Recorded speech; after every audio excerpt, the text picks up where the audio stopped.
Okay, good morning. It's now 10:05. I was waiting for others to join, so I was not really saying anything. So, good morning, everyone. Can you hear me clearly now? And can you also see my screen? Please let me know if you can.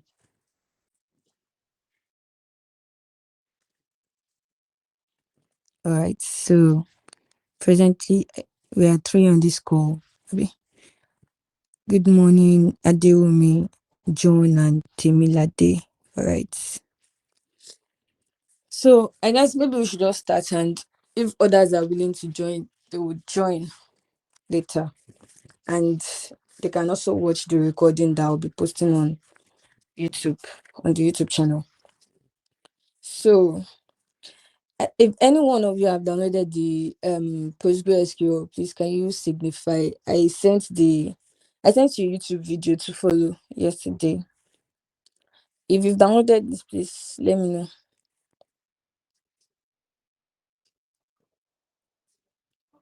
Okay. So should I take it that none of you have downloaded it? All right, Temilade. Okay. Who else? Are you the only one?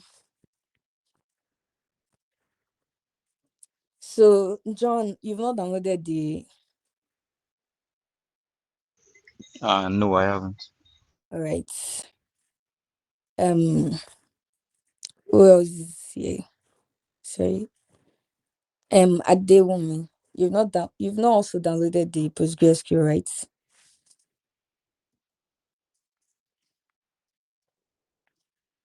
Okay, no problem. I don't want to waste much of your time today. So today we'll be going to for you that you've not downloaded it. I know I sent you the link, but all you have to do is just go to the website, and you should actually follow the video I posted on the group yesterday to download it, but you should go to the website and download it. And one thing I want you to note when downloading, one thing I want you to note when downloading PostgreSQL is that when you are installing it in the installation process, there's a place it's going to ask you to create a master password. So don't just use any random digits. The password is very, very important. So use a password you will remember, or maybe you write it down. Sorry, something you must not forget. Like you must not forget that password throughout. Because when you want to open your database or something, after downloading it, it's going to ask you for the master password that you used when you were installing it. So but it's not going to ask you every time. You can just save the password. Like you can just say, okay, remember me, all those kind of stuff. But make sure you remember that password. That's the main thing. So after downloading your PostgreSQL, PostgreSQL, like we said in our introduction to SQL, I said is a database system that you can use to write SQL queries. You can use it to run queries where you can store your database and the likes. So after downloading it on the website, you can go to your search bar on your Windows and just search for PgAdmin and open it. So it takes a while to load,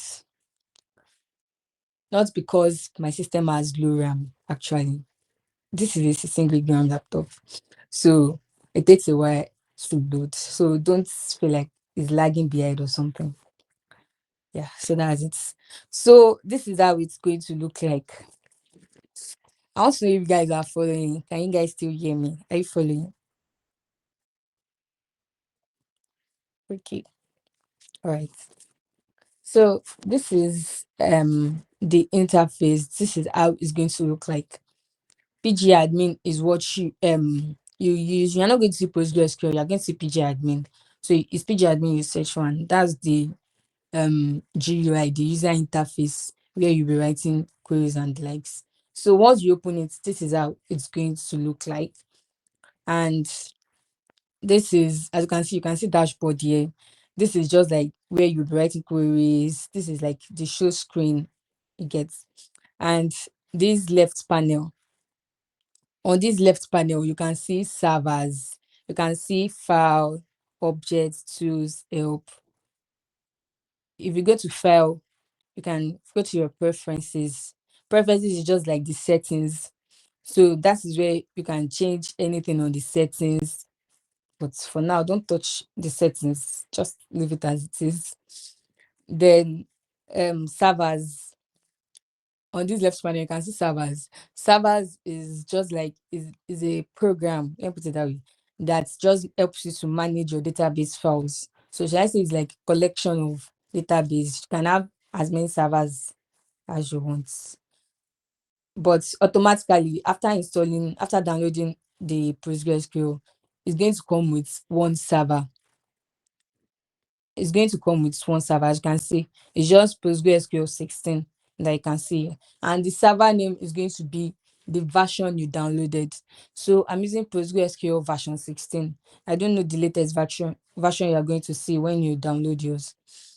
So this is the server that comes automatically with it. But if you want to create your own server, presently I have just one server. If you want to create your own server, you can click on server, right click on it, then you go to register and click on server. Then you write the name of the server you want to create and save it. So, like I said, if you want to create a new server now, see if you go to connection tab, it's asking for password here. It's asking for password here, and the password is the master password that you had to that you used that you created when you were installing the PostgreSQL. But you can just toggle this button and click on save password after writing your password. That's if you want to create a new server and you don't want to use the server given to you directly from PostgreSQL. So, but for now, I'm not creating a server. I'm using we are going to be using the default server that came with the PostgreSQL. So once I click this PostgreSQL server, you can see database 6. It's showing that I have 6 database presently on this server. And SQL projects, Messi, sample database, SQL joins, PostgreSQL, WHSQL, and many more. So once I think in our first class, in our introductory class, we discussed we discussed databases. Can someone remind me what a database is, or do you have an idea of what a database is or what it does? You can unmute your mic and talk.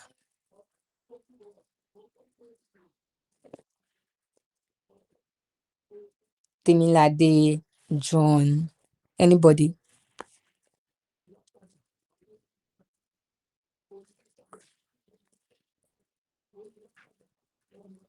Okay. A database is used to create connection between tables. It's Can you guys hear me? Okay, but it looked like I was just talking to myself. All right. So when you go to okay, this you can see Object Explorer on this same left panel, but you can see some icons here, but you can't access them. You see, I'm clicking on it and nothing is happening. It's not The color is even somehow darker than the rest because it's not yet accessible for me until I'm working within a database. So let me pick one of I have okay, let's create a database. To create a database, all right. To create a database, once you click on these databases, since you just installed it, it's not going to be showing 6. It's because I already have database created already. So it's supposed to show something like 0, I guess, because there's no database. So to create your own database, you right click on database, you can click create, then you see database. Simple as that. Then for the database name, you can name it anything you want. Let's say SQL first class. Actually, that's what we want to name our database. Then I can click on save and it's going to save. So now you can see database, and you can see 7 numbers here. That means I now have 7 databases, and this is the one I created, SQL first class. So now that I've clicked on this database I just created, you can see these icons on top. Right, you're welcome, Nafisat. Sorry.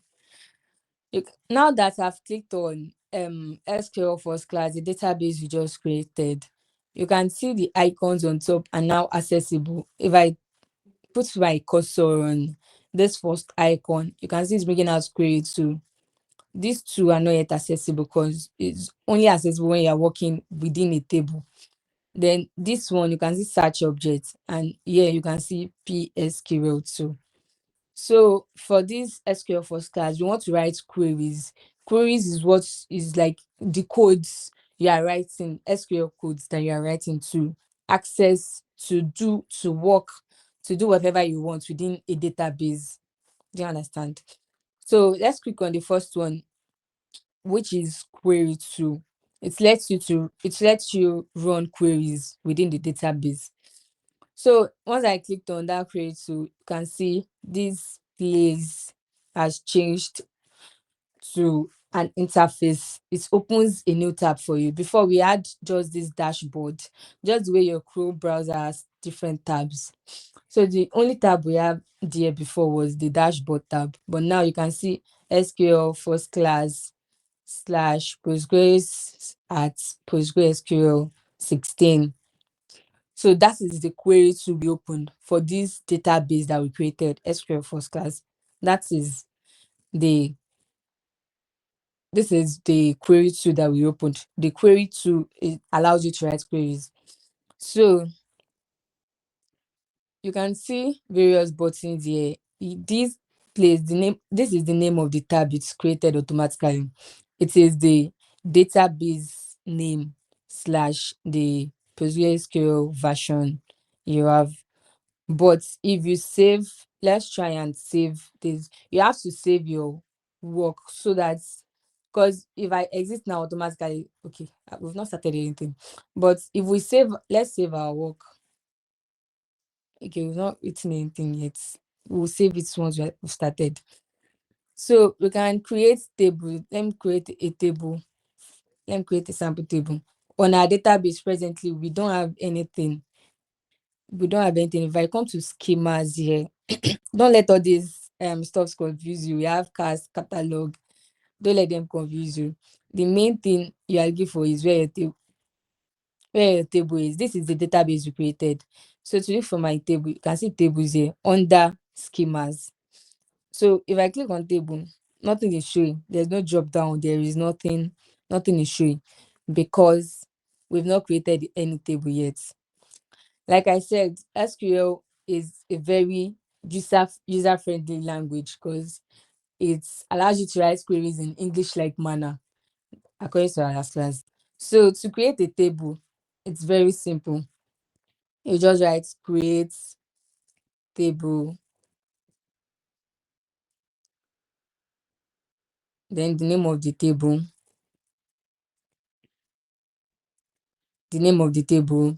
then what column do you want to be in the table? Alright, okay. Let me create a table attendance to take attendance of people that attended the class. So in our attendance table, we are going to have columns. So I'm going to explain the queries later. This is just for you to understand the interface and all. We've not started proper queries. So I'm going to write the columns that I want to be in this table attendance. This is the name of attendance, is the name of the table we are creating. So the first column I want to be there is I want of the names of people that attended the class to be in the attendance. And what data type do I want to give the name? The name, I can give it voucher because some people has nicknames that have special characters. Then I can also create another column and maybe name it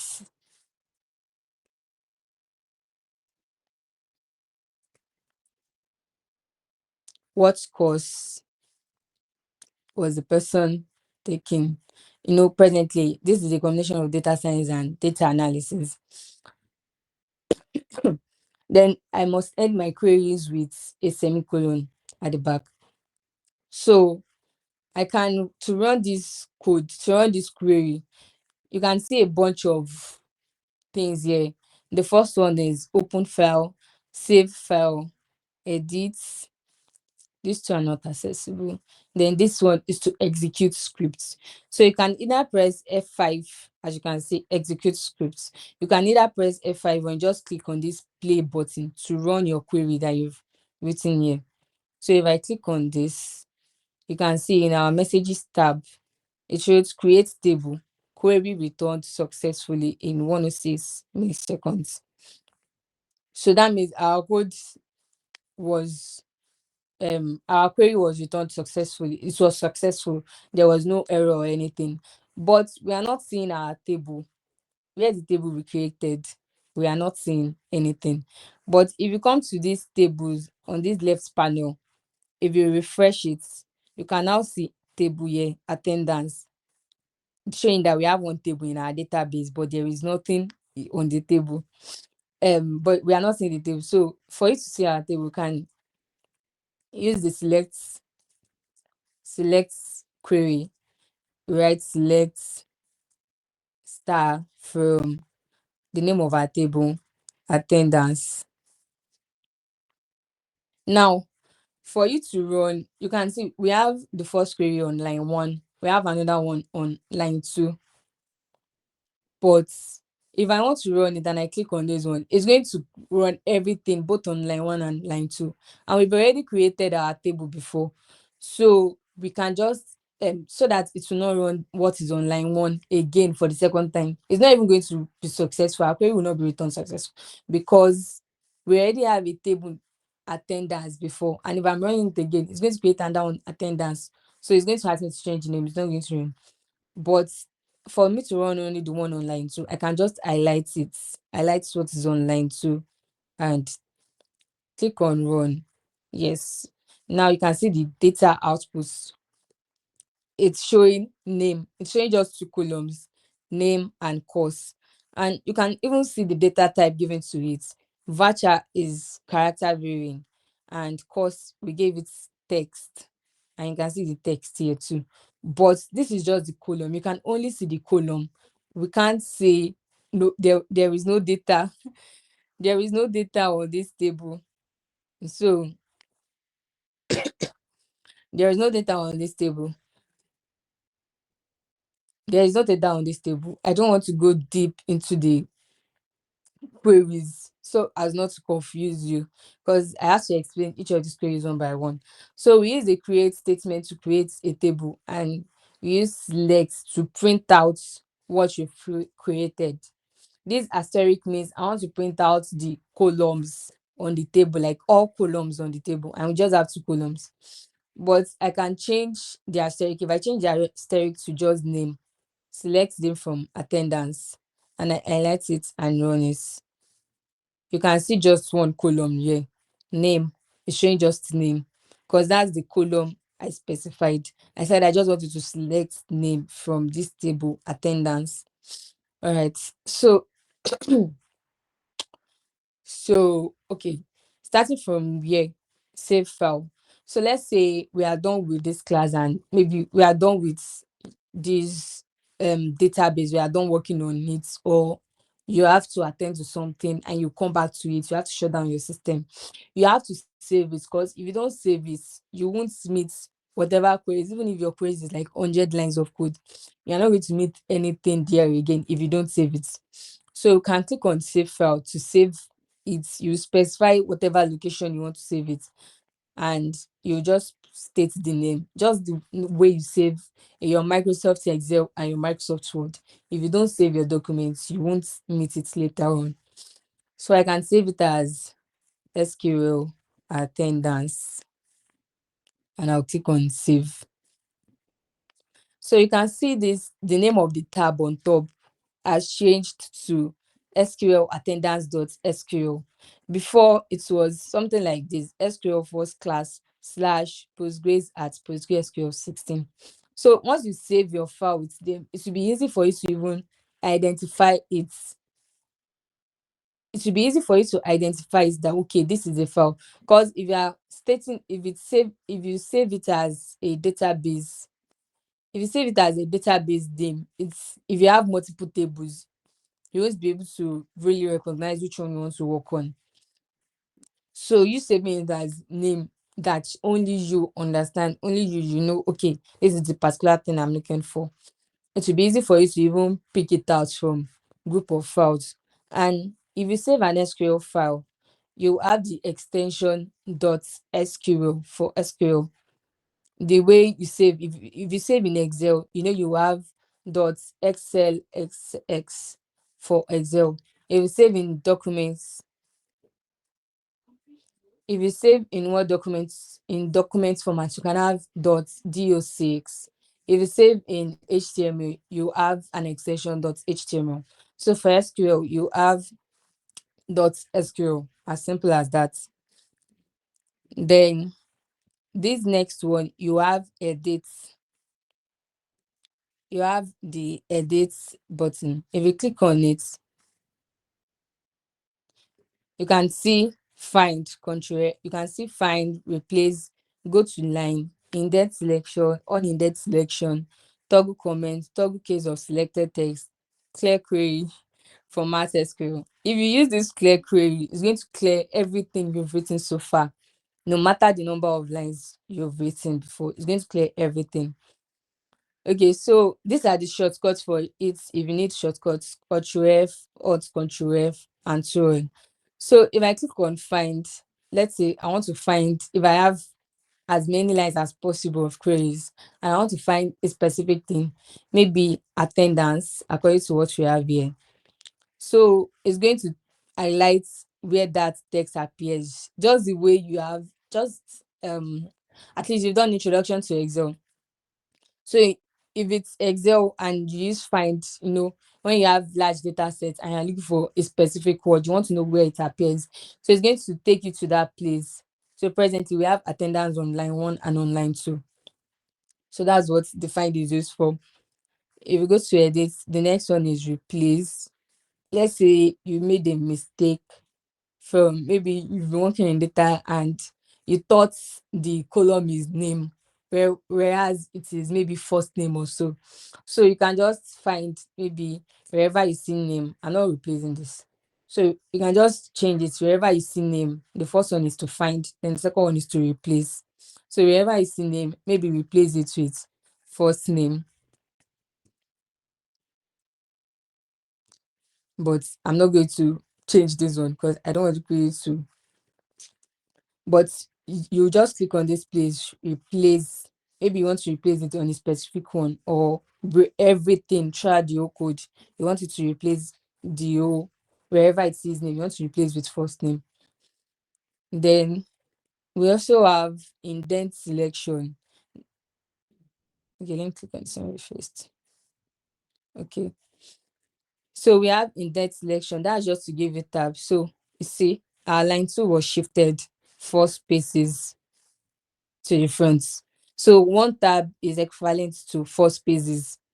So because I clicked on indent selection, it gave me this automatic tab spacing where my cursor was. And you can also unindent it and it's going to go back to where it was before.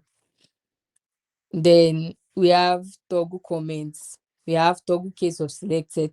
Okay, we have toggle comments. Toggle comments is, let's say you want to write comments. Okay, comments are used to make your code more readable and for you to even understand. So later you won't come back and start asking yourself, what did I what is this code used for? What is this code used for?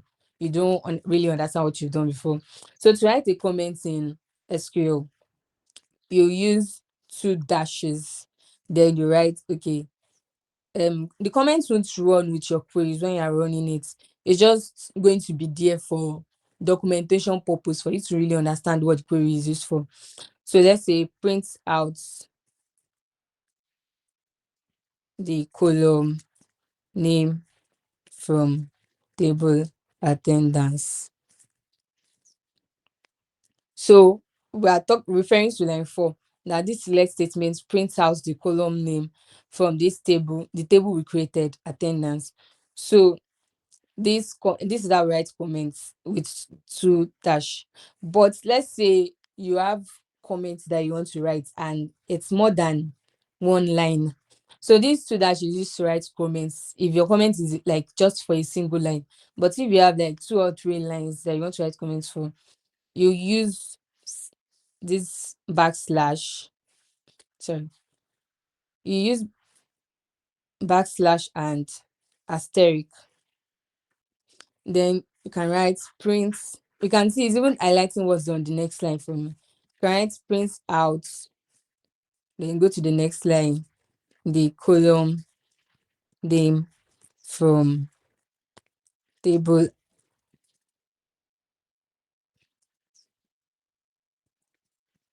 attendance. Then to close it, you close it with the asterisk first, then the backslash. Then you can see now it's a multi-line comment. The comment is for 3 lines. Let's assume it's long enough for 3 lines. Then you can have your query on the next line. You can see the query is no more highlighted green. So let's say, okay, let me do this. Let's say this single line comments. Let's say you wrote it normally as a code, as a query, without putting the 2 dashes in front.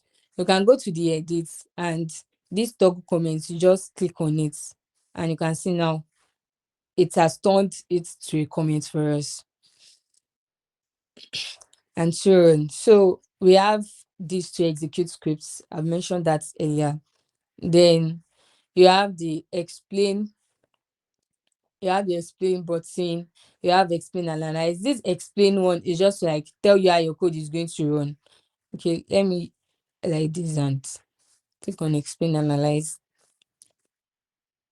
Okay, so it's just going to show you the steps taken, how your code was going to run, the time taken, maybe because you don't really have much code. If you have more, if you have like so many lines of code that are doing different things, if you have a lot of queries that are functioning in one way or the other, and you use this, you just be able to see the time taken for the things, for it to run.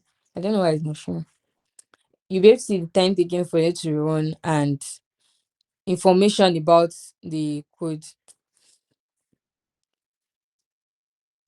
So we also have okay, we were talking about the query too. So this first one was query two. We've been able to see how to write queries and how to run them, how to save them. Okay, I do not talk about this. Okay, we've saved our file. So let's say after we saved our file, we want to open a file. We want to open the file. Let's say, okay, let me just backspace everything. Okay, let's say we want to open a file. You can click on open.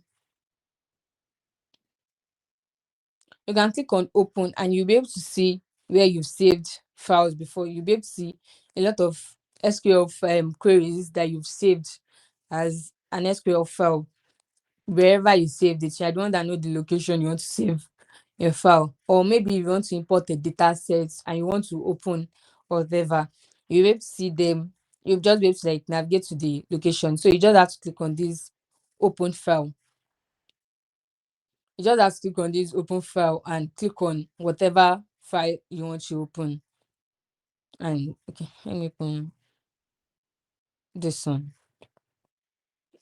Okay, so you just be able to open it, and as you can see here, there are a lot of queries here. So you'll be able to open it and check whatever you want to check there.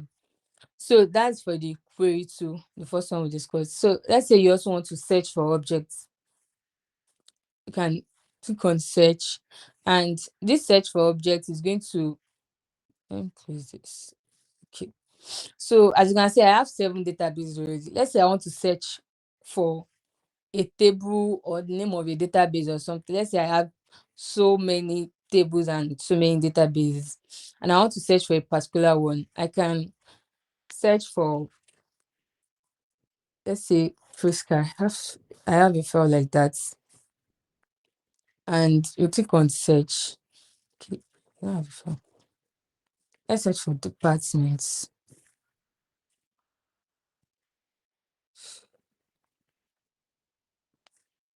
Mm. Oh, sorry.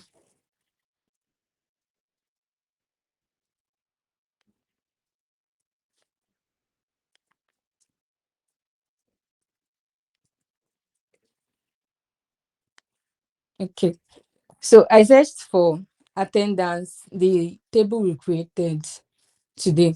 I searched for it, and it brought it out that there is an object named attendance that is on that type table, and it gave me the parts where I can like search for it. So to look for this attendance now, I can look for the object parts schemas. It said I should navigate to schemas under this database.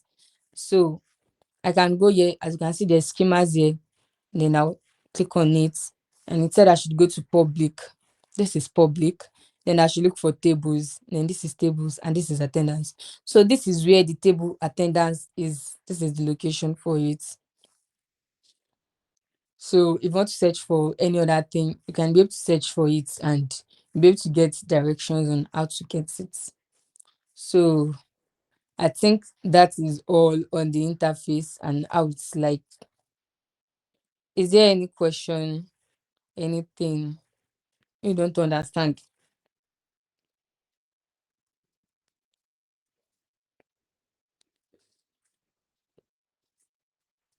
Can you guys still hear me?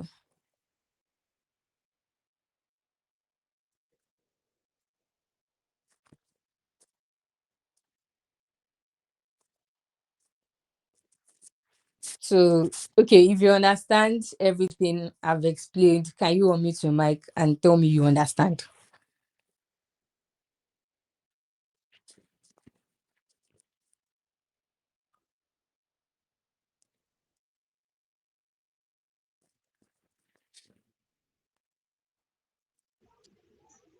The only part that I've missed so far is where you were adding the where for the department, and I think that was probably because I was not paying enough attention.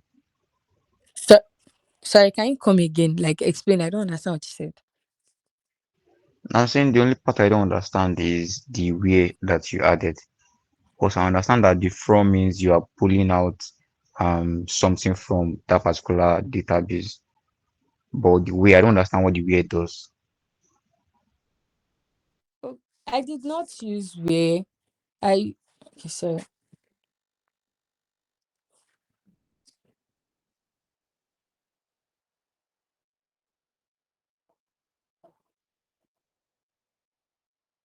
Okay, I did not use where. Can you check very well? I said create table. There is no where. I did not use anywhere close today because we've not really started queries and all that. So I not used to where, but I just said create table. So the create table is used to create this table attendance, and this is the column. This name is the column I want to be on the table, and this is the data type for the column, this name column. Then this is the second column I want to put on the table, the course, and this is the data type for this course column that I want to be on the table.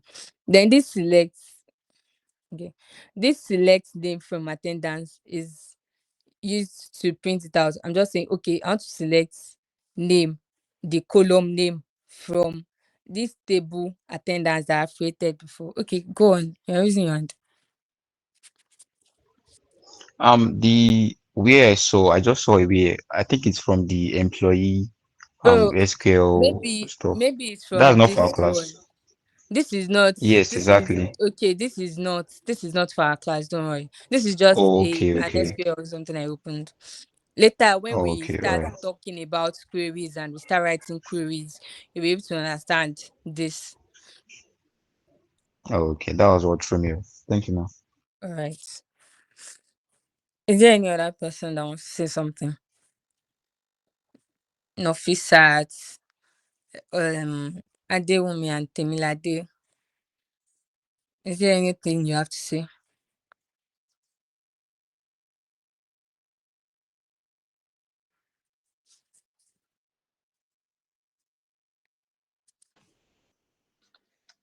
Good morning, ma.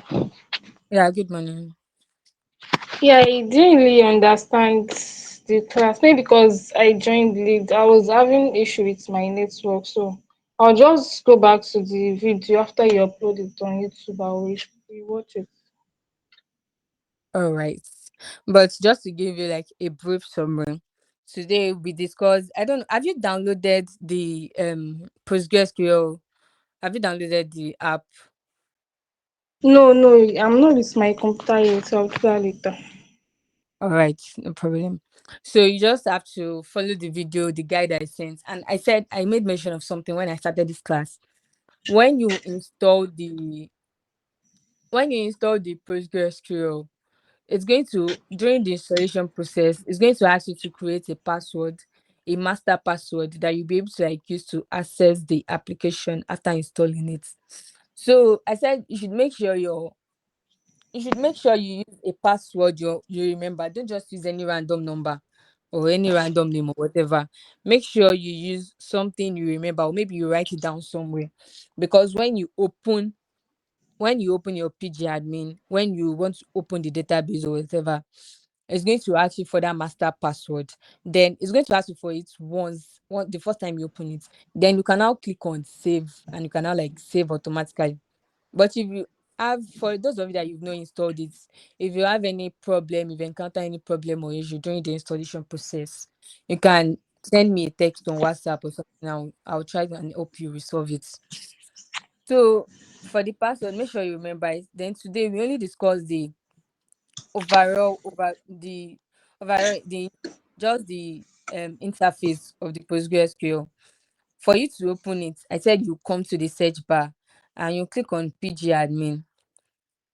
The PgAdmin is the application, as you can see, app is the main application you use after you install PostgreSQL. PgAdmin comes with it, so that's the GUI, the interface you'll be able to use to write your queries and run them. So I said once you open it, this is okay. Let me click. All right. So once you open it, this is exactly how it's going to look like. And I said one server comes with it automatically, and you can click on this, and this is the server that comes with it. PostgreSQL 16. That's the server that comes with it. You can create your own server if you want, but for the purpose of this class, you'll be working with the server that comes with it. So we have different versions of, just when you want to download, make sure you download the latest version. I don't know if there's another version that is not 16. Okay, I'm coming.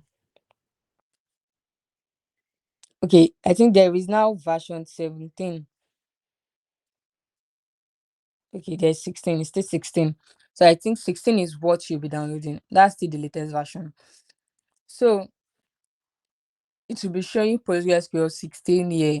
And you have databases. You have databases here. I don't think you should have any database. You can create your own database. I'll upload the video and you can try and follow through. You can create your own databases. Just click on create database. And once you have your database, you'll be able to walk around with tables, because the you store tables in database. There's always a connection between tables together in the database, according to our first class, if you still remember what you learned. So that is mainly everything we discussed today. And I also taught you how to write queries, how you can run your queries, how you can edit queries, you can save them, you can open an existing query, an existing SQL file you've saved before. You can walk around with it and all that. That's mainly what we discussed today. So are you clear of this sat? I'll upload the video on YouTube and you can also check. Okay, ma. All right. So I think that's all. Is there anybody that has anything else to say?